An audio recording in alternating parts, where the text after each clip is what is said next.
Hello and welcome to Cartoonist Kayfabe. My name is Jim Rugg. I'm Ed Piskor. Very exciting video today, Ed. This will be one of my favorites probably that we record this week. Before we get into it, I want to remind everybody that we do have a Cartoonist Kayfabe Patreon now. You can join us at multiple levels and receive these videos early ahead of time. Basically, as soon as we get them edited, we start to share them on our Patreon at the King Kayfaber level. You also get to sit in while we record these videos, interact with us through the chat, and sometimes give us some information as we are preparing for other feature episodes and interviews with special guests. So check that out, see what fits for you. The other way to support Cartoonist Kayfabe, pick up our books. Hulk Grand Design, Street Angel Deadliest Girl Alive, and Princess of Poverty and Plain Janes are my latest books. Red Room, starting a new series coming up, Crypto Killers. X-Men Grand Design, Hip Hop Family Tree, and WYSIWYG are Ed's latest books. So add those to your collection if you haven't already.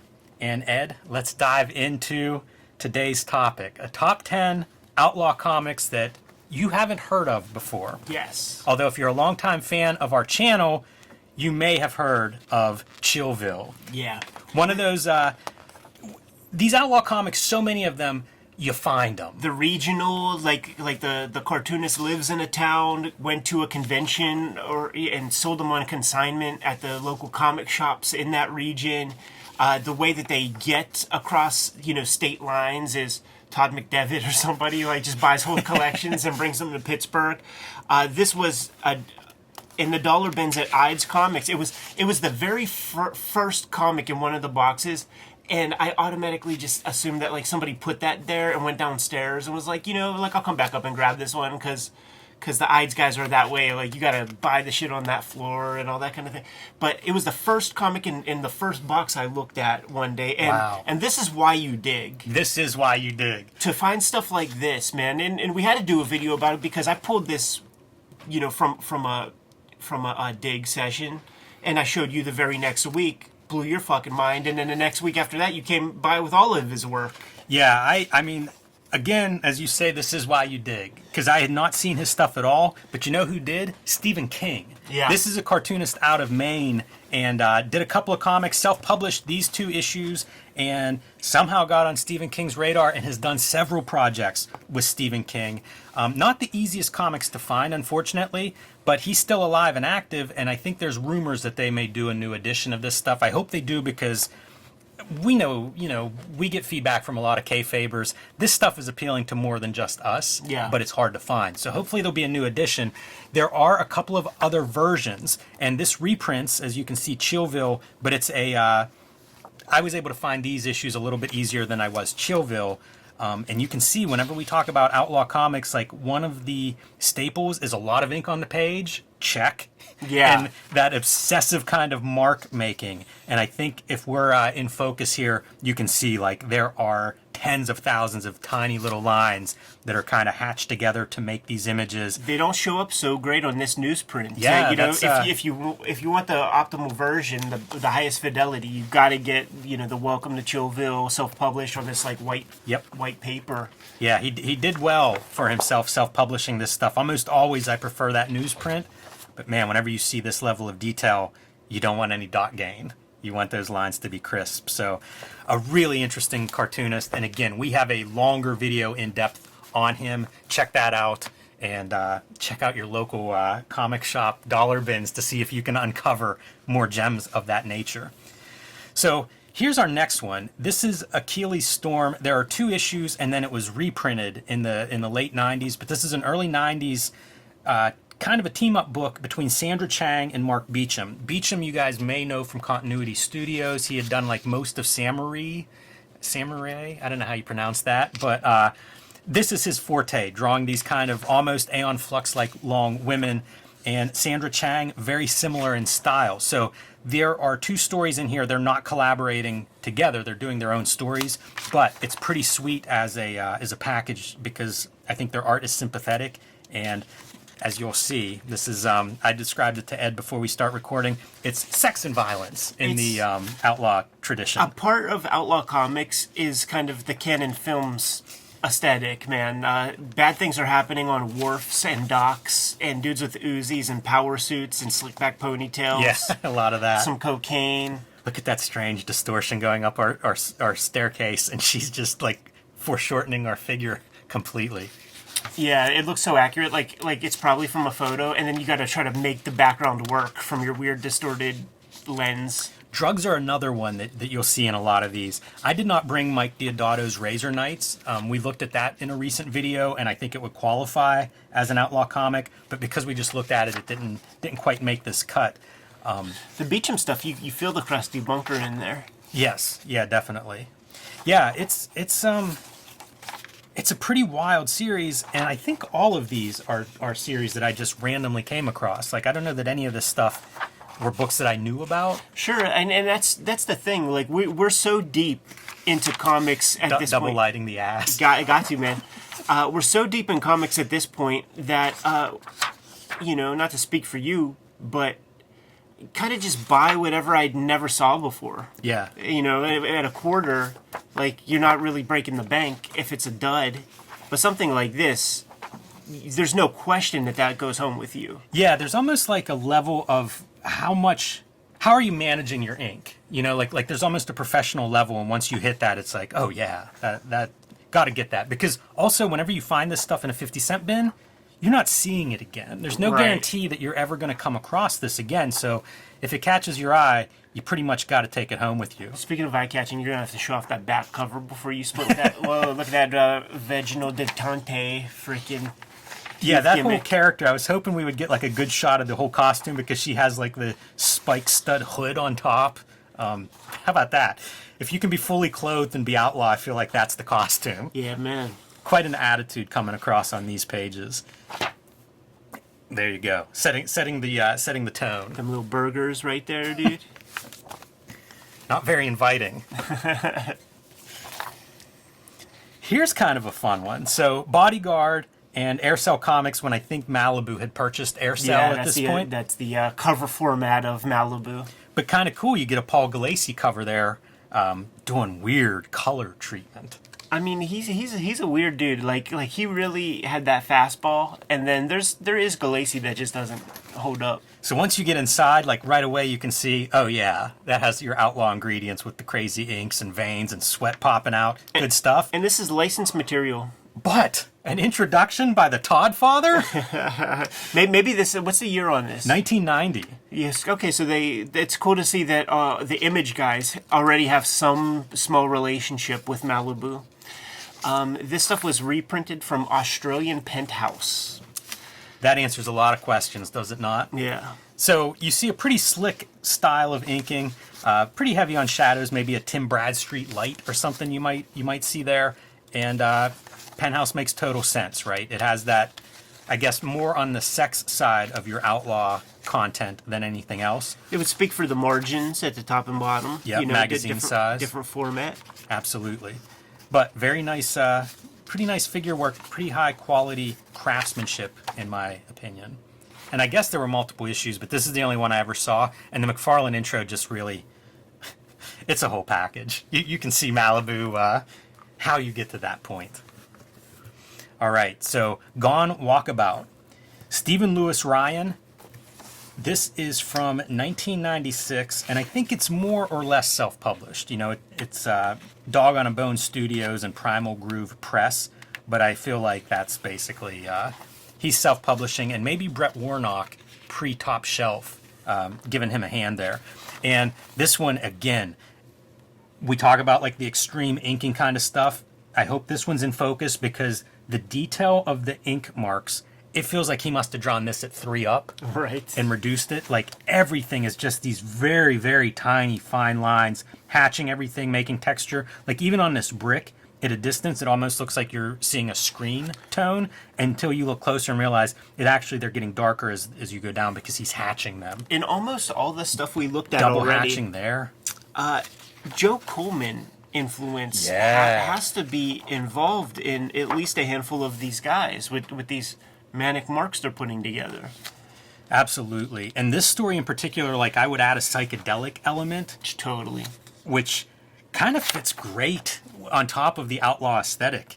Just getting trippier and trippier as you kind of get into this specialty world. And he does these cool panels, right? Where like the reality is dripping off into this other realm. And then how do you draw that stuff? So you get a lot of these like energy lines and playing with ink, figuring out how to make that ink express this different world. Look at how great this is, from the overly muscular, like veiny neck into just the energy, that freaky energy. I talk about this a bunch. The idea that like you can draw, a jagged line means something different to the eye than a smooth line. I feel like he's taken advantage of some of those ideas. And this guy, perfect for an Outlaw comic. A lot of blood and fluids too, like between fingers.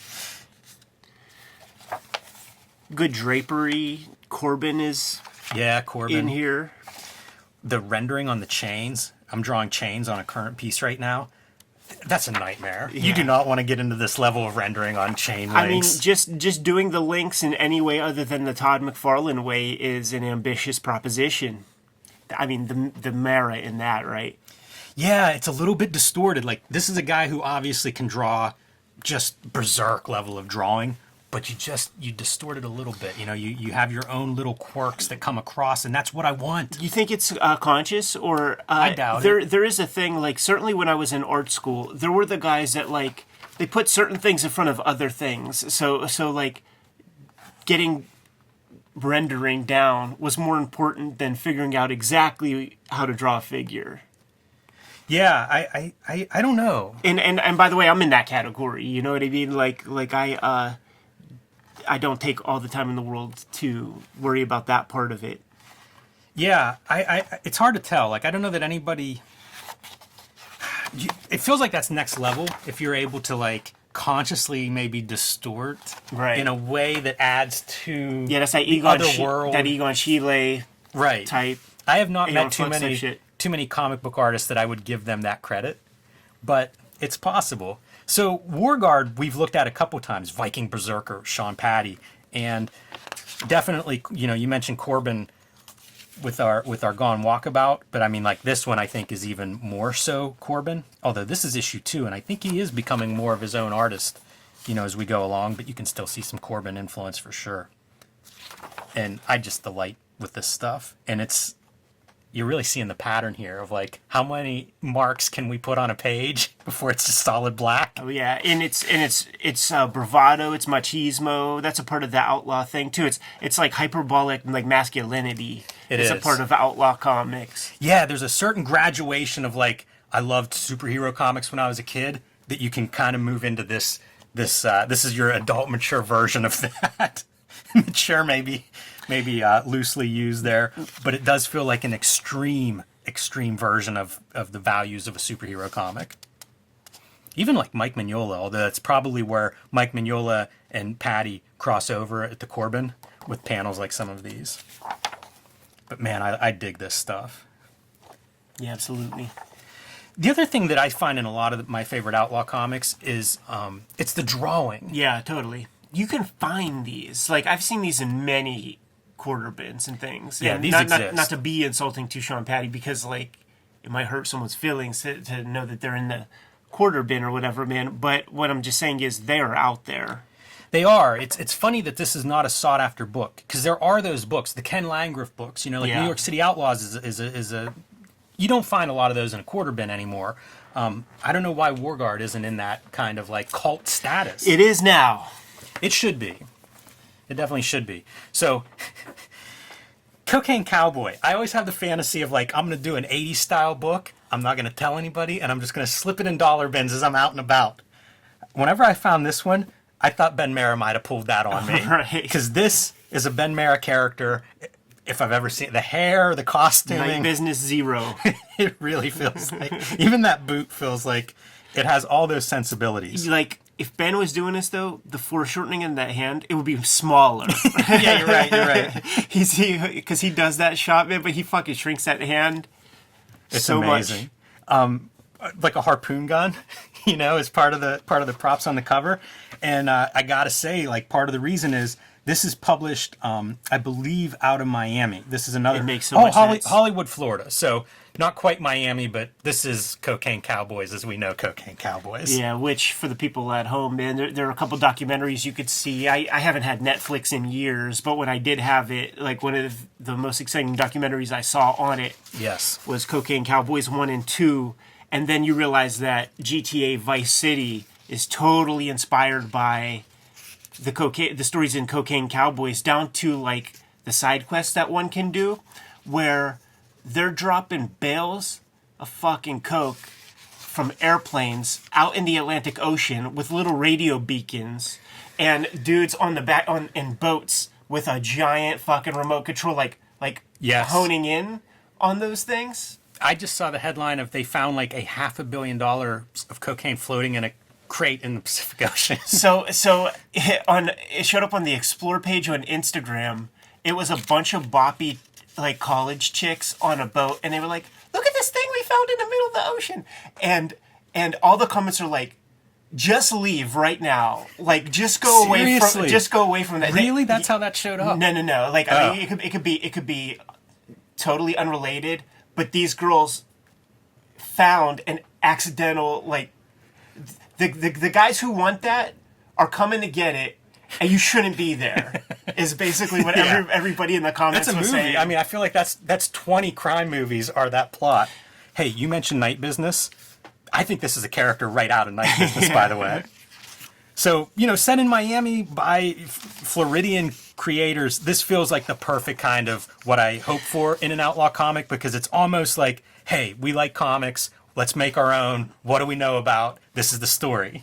It's funny to use the word crude in this context, because down to the subject matter it's crude, but there is like the drawers of Outlaw comics. We've seen some of that with Sean Patty. We'll see some more with Ray Ness, but then there's like the Outlaw comics where the actual drawing is very crude, and those guys all build the faces the same way. It's really a fascinating thing. Like there's this like JV version of figure drawing that everybody draws the characters like with those same kind of eyes and everything, the equine horse face. Yeah. This is a more late period one, but like all the black and whites in the 80s that are reminiscent of what I'm describing, it was like fourth tier, like Barry Windsor Smith, like all the weird shit that Barry Windsor Smith did that made people excited, like they would incorporate into their drawing, so everybody had that horse face. Yeah, 100% you're right. And I'm glad you mentioned those 80s comics, because they're not Outlaw comics per se, but that wave of like self-publishing where it's people's first comic, there's so much in common, and I find it so charming. Yeah. And this book has a bunch of that. Like the couches that are just like you're ruler lining them. Guides, man. Like you could see like, okay, Perspective Class 101, like put the vanishing point here and just fucking rule. Like look at the size of that stool. It's so great. And it's so wrong. Well, I guess if this is grounded and this is like sunk in, I guess there used to be those like little, they were called like conversation pits. It's fantastic all around. The costuming on these guys, I love it all. And it's that early digital, like I'm going to print out my lettering and then cut it out and paste it in place. Shades of like Silverwolf or something on there. And you could bet that lettering is probably like a little green, a little gray, printed out on that paper with the dots on the side. Would love to see an original page from this. But love it. It's one of those just... it's an artifact is really what it is. But it's also 1992, so it may be some people that are looking at the comics landscape and taking advantage of what's out there. Also, by the way, like a really well-commissioned logo for the subject matter, I would say, with the horseshoes intertwined. Yeah, it's like that Cowboy saloon-style lettering. Yeah, it's really smart. I love it, man. Hats off to that one. They paid for that. They did. Princess of Sadism. So this is kind of a one that you probably won't find in your dollar bins, because this showed up in our mailbox, and I had not heard of it. Was completely unfamiliar with it. And let's see, I'm looking for contact information for this guy, and I don't see it very handy here. He has a Patreon, but the artist describes it as this is his first. I guess it's Pixel Face. This is his first or her first comic book, and sometimes I hate to show these off because whenever I'm super impressed by like somebody's first effort, it makes me mad a little bit.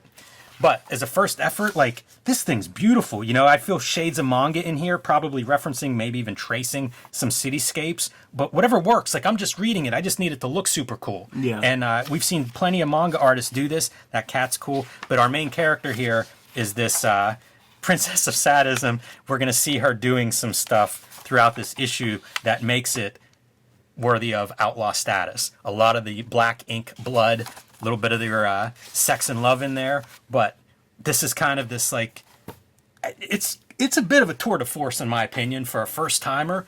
They're all over the place. Big splash pages, sequential stuff, nice lettering. Probably I see sprinkles maybe of Brendan Graham maybe as an influence in here a little bit. But it's just all over the place. Great action panel. Blows my mind that people show up with like their first effort and this is what it looks like. That character design for like the creepy monster. Look at that thing. It's pretty fantastic. Yeah, this artist knows how to keep things interesting on the page, just for damn sure. And again, we talk about how much ink do you get on your page. This is what big part of Outlaw Comics. Big imagination. Yeah. Lots of imagination. This is a heck of a creator. Yeah, it's one of those, try not to get us in too much trouble. It's one of those things, like, you never know what you're getting whenever you open up those envelopes, and it's something you haven't seen before. That can take up a lot of different shapes. How about this, like, going some advanced rendering? So, pretty wild stuff, and happy to show it off on here, you know, a little bit of mailbag stuck in the middle of this Outlaw 10, but worthy, I think, of being amongst these Outlaw comics. Right. So something for those fans of Outlaw Comics, add Pixel Face to your list of potential outlaws. Icon Devils are a revelation to me when I first happened upon them, because you think you know it all, right? And then you're digging around in the quarter bins and you just happen upon this stuff and you see how accomplished it is. And then it's just like, well, who is this guy? Like, one of the things that I've always done when, my uncle, he primed the pump for me to be kind of agnostic in my comics loves, because he would just read weird shit. And I have, like, some of my favorite comics growing up are weird black and white comics with no irony. It's like the stories and stuff are just, I like them better. So like what I would do as I started to become more of a cartoonist and more like into the culture is you get your hands on a comic like this and it's a name that you don't recognize. You have to hit the Google machine and just see what these people are up to these days. Yeah, I should have brought a piece in the early, this is 1986, 1987 time period, and Neil Hansen here, story, art, and lettering, aka Spider. Yeah. Went through some indies, but whenever Epic tries to compete with Image and has like their heavy hitters line, does a book called Untamed that is probably near the apex of like how much detail kind of violence line work. You know, if you love Hard Boiled, check it out. Like really strong polished stuff. There you go, man. The Icon Devil looking pretty strong there. So a long career. He also does a run on Whisper, Stephen Grant's Whisper. That's really beautiful artwork. He's very good, legit, you know, kind of mainstream talent. But it's so awesome that you have this stuff in his background where you can kind of like dig it up. This painting, by the way, I don't know how well it'll show up. Super cool, but they would do this sometimes where they would stretch like inside front and back covers. Got to get 2 copies. And that's exactly right. That's exactly right. Got to rip out the guts and put that up on your dorm room wall. How wild is that though for a cover? We have these guys in comics. Troy Nixie comes to mind. Even before Bill the Clown, there was, I think, Prey was a very much outlaw comic. Yeah. Which will probably be on another list that we do, because with every piece that we're shown and looking at, I already am compiling the list of the next 5, and Zone Continuum would be on that. Prey comics would be on that. Yeah, I have spent so much time trying to gather these kinds of comics, and now they're folded into my collection, so it's so hard, like, off the top of my head to remember them. But I would also ask, like, the Kayfabers out there, man, add in the comments, because the other thing is you mentioned, like, how they're regional, and sometimes you just don't see them. One of the fun things of traveling and then checking out local comic shops when you travel is that that's where you'll find the local talent that may not have made it back here, you know, to our shops or to your shops. But we can, with the internet, we can make a list in these comment sections. So let's start sharing some of the outlaw comics that are your favorites at home. Like, put those in the comments. Maybe they'll make the next list. That's the other thing, too, man. Like, when we go on our travels, like, we always meet, like, the cool guy in that town that has, like, the great collection and makes comics themselves. And they just don't necessarily have that extra kink to their personality that requires that they put their stuff out into the wider universe. I feel like you can really see Hansen growing from issue to issue. You know, like at this point, like he's really like, I don't know if confidence is the right word, but man, these pages feel like they're just dripping with that early enthusiasm that creators have. And especially as you start to get those pages that like, oh, I like how this one turned out. I have this idea that I can do. Like, that's wild stuff. Yeah, this is pretty cool. And we're just scratching the surface on Outlaw Comics too. So definitely add some of your own favorites at home, because we'll get back to this. Yes. Like I said, this is always one of my favorite subjects, and there's a lot out there that I don't know and haven't seen yet, so help us out. Fuckator, Jason Karns, and my name is inside of this book because I helped put this together for Fantagraphics Underground. I did not dig out Karns' mini-comics, but I will for a future episode, because the way that I found his should get stuff... its own episode. Absolutely. The way that I found his stuff is he would make these as mini-comics, printed on newsprint, hand-printed, like huge inspiration to me whenever I found them. Colors them with markers. I mean, I think he's one of my favorite cartoonists working, because he's doing all this on the page. Yeah. I have some originals of his too that we'll do an in-depth episode, and I'll bring those out and we can look at like the coloring, the lettering. But it is just a specific type of like B-movie, you know, exploitation, splatter, punk kind of style. Nobody makes comics like this. And again, he's doing all of this on the page. I love it. I wish there was, I wish he was one of many that work this way. Unfortunately, he's it. But hey, man, happy to have him. And I just love every part of his comics. Like, yeah, man. The color, the design, the lettering, you know, leaving that white, like that's done in the coloring stage. He's coloring this in with red markers. He may be going back in and touching up the white with some white media, I'm not sure. But it's planning that kind of like, ooh, how do we make this look wet and bloody and a little bit three-dimensional? All done on the page. Yeah, man. Jason Karns with a K is his name, and you can find him on social media. And he's lately been posting videos while in the middle of the process, so you get to see him putting those marker tips down. Remember, dude? I asked Robert Kirkman on the shoot interview, man, like, what'd you think of Faust? Because of The Walking Dead, like the yeah. He's like, I just ain't done with several penises, man. That's a short list. I draw the line at the several penises in my comical books, he says. That's amazing. The stuff that Karns is drawing from too, like, I think this is like a cop, you know, that doesn't play by his rules. So you mentioned Canon earlier, Ed. This is the Canon films, but with like an NC-17 level of just absurdity. You know, commandos fighting Nazi monsters. There's sci-fi trope, you know, like is this the ultimate mad scientist? Straight out of Central Casting.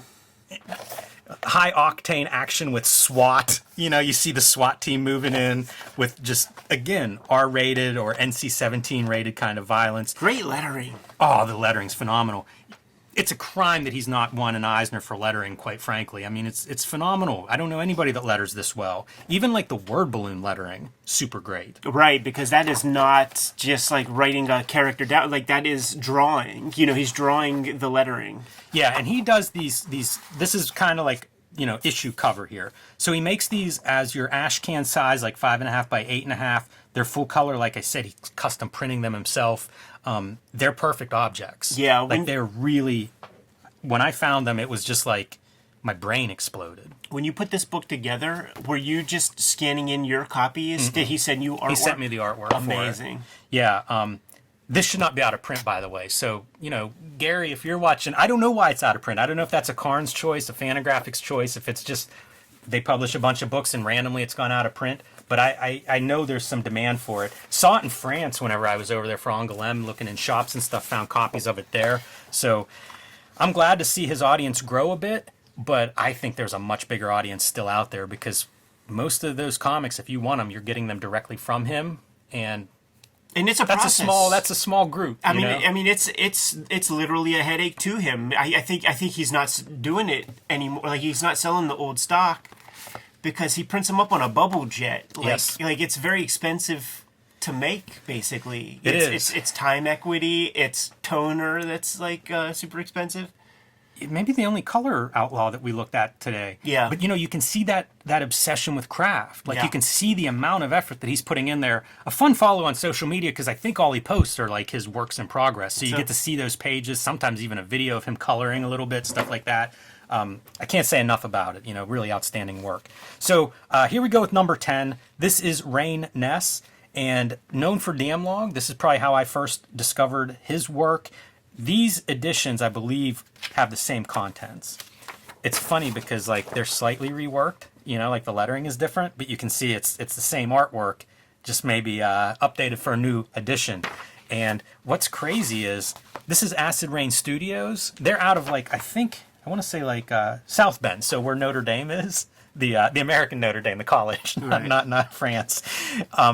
Acid Rain Studios did some other books, including one called Vampire Wars, which is really cool. It looks like it's drawn with like a rollerball pen. Right. It could probably qualify as potentially as an Outlaw comic, but this guy, he's another one of those revelations. He was also in Barbaric Tales, an anthology.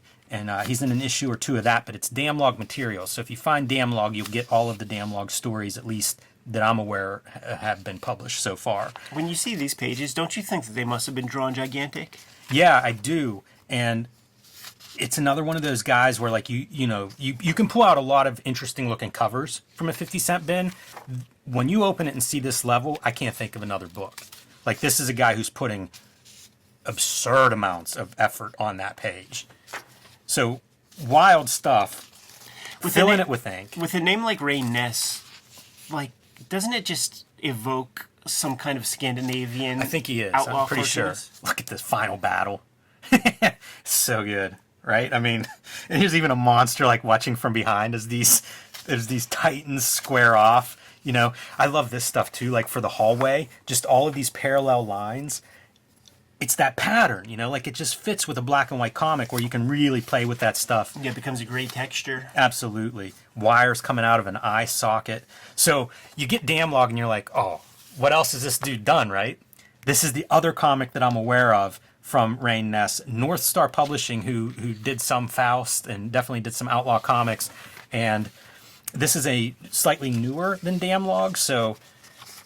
I don't know whether that means more effort or more refined or whatever. Like pretty smooth to begin with.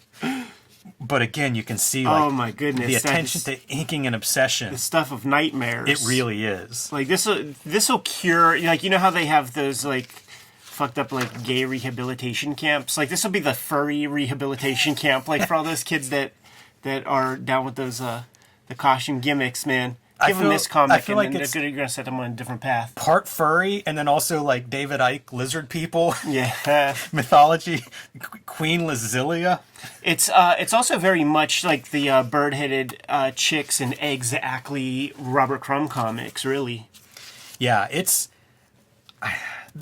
The level of like draftsmanship and craft is so freaking high. It might be as high as any black and white kind of self-published book that I can think of. It's I think it's on a level with Faust in terms of just precision of what you're doing with your ink line and everything. The fact that it's so bizarre just adds to that. True, because there's the component of pencil mileage, ink mileage. Like each of these pages might take a week. Yeah. So like it's a very specific subject matter to spend that much of your life on. Look at that. They call that well, never mind. Never mind. That's bad when it doesn't even fit on an Outlaw episode. All right. Yeah. So now we've got the Pigman showing up. I don't know what to make dude, of it. and there's that exit song also. There it is. The outro tune. Dude, there it is, man. The name of the song, You Came. I mean, this is Outlaw. It's really bad though. Look, it's like half chains and half intestines. The drawing of what he's holding there. He's a cannibal. Like I have the paperbacks. Yeah. Of Chain Gang, and it's like a die cut cover. You know what? Let me just grab it real quick. Oh man, the source material. Look at how far out they go to do a die cut cover. Wow. Isn't it amazing? You can see how this lends itself to comics, especially a North Star comic. known for horror, known for splatter, and you get a Stephen King quote on an ad. That's going for it, man. Yeah, see, Slob is the first book, and then Chain Gang is the second. But Chain Gang is the name of the guy in Slob. And Jimmy, if you could just read Great. this one part. Okay, yeah. Just that statement. That's like the greatest elevator pitch for the book. The beast was very hungry. He felt clear-headed for the first time since he'd been given his freedom, really strong, coming awake with a roaring hunger. He wanted real food. Then he wanted a heart. Isn't it amazing? Chain Gang is coming to town. So so in the first one, he's just this crazed serial killer going off doing his thing. 500 pounds of pure murder. Right. And he's caught. He's captured. And it becomes a thing of like, we're going to weaponize this fuck. We're going to like drill into his head a little bit, put a helmet on him, screw with him so that he's a soldier. And we're going to like drop him off into a town with like an area of effect. Like if he gets out of the perimeter, like he just can't or something. You know, there's some mental fence or something. And of course he gets out. Of course he gets out and fucking just does his thing. That's an amazing story, though. I mean, that's almost like your monster kind of stuff, right? That's Jurassic Park, right? The T-Rex is getting off the island or something. And it's so comic booky. It's a test. Like why don't you test it on like maybe an orphan boy that doesn't have any like family and he's skinny and can't do much? No, you hook Chain Gang up with that. Yeah, right. Doesn't it seem like a superhero? It's like a cross between Captain America and Luke Cage. Yeah. That's the cool thing about those splatterpunk books, man. All right, so last piece of Rain Ness, we had a Kayfaber send this in a couple years ago, an early mail call, and this is a North Star production, Alien Females from Rain Ness. So I never got too into these. These were kind of before my time. I feel like that was an 80s staples doing portfolios. But the paper is this coated stock. So you've got this guy who's doing super fine ink lines, and there's no dot gain. Like, you're getting like this precise kind of stuff reproducing. They probably told him that, and it's like lean into that detail and obsession. And I guess subject matter, because these are twisted nightmares. Like, I just wonder if you do some Freedom of Information Act thing on North Star, like, do they have a file? Because this feels... The FBI's watching them. I don't think J. Edgar Hoover would approve. Yeah, Dolphin. Mermaid Nightmares would be another one. I love this design where we have like a Cyclops bench pressing.